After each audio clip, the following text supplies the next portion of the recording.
मी doctor Netra. सर्वांना गुढीपाडव्याच्या आणि नवीन हिंदू वर्षाच्या भरभरून शुभेच्छा. नवीन जेव्हा आपण म्हणतो काहीतरी आपण नवीन सुरू करतो, नवीन इंग्रजी वर्ष सुरू झालं, नवीन मराठी वर्ष सुरू होतंय, नवीन आपलं वर्ष आपल्या बर्थडे दिवशी सुरू होतं, मुलांचं अकॅडमिक इयर जूनमध्ये सुरू होतं. मला वाटतं की दरवर्षी आपल्याला कोणीतरी संधी देतंय की नाही, आता नवीन काहीतरी सुरू करण्याची तुला संधी आहे. नवीन महिना येतो, नवीन सोमवार येतो, अशा अनेक नवीन गोष्टी आपल्याला मिळत असतात. माझं हे बोलण्याच्या मागचं कारण की आपण कधीतरी काहीतरी नवीन सुरू करावं, जे आपल्या मनात इच्छा आहे असं काही तुमच्या मनात असेल तर ते नक्की सुरू करा. परवा दिवशीच मी माझा यूट्यूबवरचा 200वा व्हिडिओ अपलोड केला. 200 व्हिडिओ मी पूर्ण केले, याचं माझं मला खूप समाधान मिळतं. मी काहीतरी सुरू केलं, तोडकं मोडकं सुरू केलं, पण नक्की सुरू केलं. पहिले माझे व्हिडिओ बघितले तर मला सुद्धा त्याच्याकडे बघून ते किती बाळगोत आहेत हे बघून हसू येतं, पण मी प्रयत्न केला म्हणून स्वतःबद्दल मला अभिमान सुद्धा वाटतो. मी मागं नाही थांबले की नाही मग फेल्युअर होईल किंवा लोकांना काय वाटेल माझ्याकडे बघितल्यावर, किंवा माझी बोलण्याची स्टाईल योग्य आहे का, किंवा मी योग्य गोष्टी सांगतेय का, या गोष्टींचा मी अतिविचार केला नाही.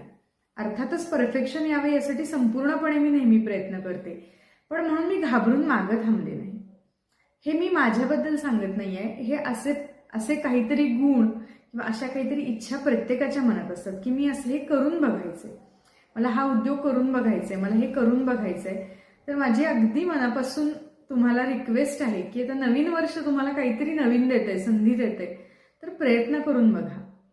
परवा मी एक असाच छोटासा कोट वाचला की मला सर्कल परफेक्ट कधीच काढता येणार नाही, म्हणून मी पेन्सिलच हातात धरली नाही तर त्याचा काहीच उपयोग होणार नाही. त्यापेक्षा मी पेन्सिल हातामध्ये धरून कसलं तरी वाकडं तिकडं सर्कल काढलंय, खोडलं परत काढलं, खोडलं परत काढलं, आणि मी कन्सिस्टंट राहिले तर मे बी एखाद दिवशी मला अतिशय सुंदर एक छान गोल असा काढता येईल. तोच माझ्या या सगळ्या युट्यूब चॅनल काढण्यामागचा विचार आहे की मी प्रयत्न केले नाही तसं मला वाटू नये. असं वाटू नये की अरे मी करायला पाहिजे होतं, कारण वेळ मी पुन्हा परत मागे आणू शकत नाही. वेळ हा लिमिटेडच आहे आणि तो मला अगदी छान पद्धतीने वापरायचा होता. माझा व्हिडिओ असेल, मला प्रेझेंटेबल राहायला लागतं, मला काही इन्फॉर्मेशन गॅदर करायला लागते, मला त्या पद्धतीने बोलायला लागतं, आणि या सगळ्यामुळे मी खूप अलर्ट आणि काहीतरी मला उद्या करायला छान आहे, या सगळ्या भावनांमुळे माझं रोजचं आयुष्य सुद्धा खूप छान जातं.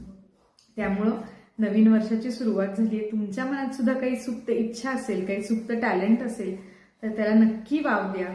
येणारं हे वर्ष आपल्या सर्वांना उत्तम, आरोग्य संपन्न, ऐश्वर्य संपन्न आणि समाधानी आणि आनंदी जावं, ही सगळ्यांना पुन्हा एकदा शुभेच्छा. तोपर्यंत काळजी घ्या, भेटत राहू, बाय.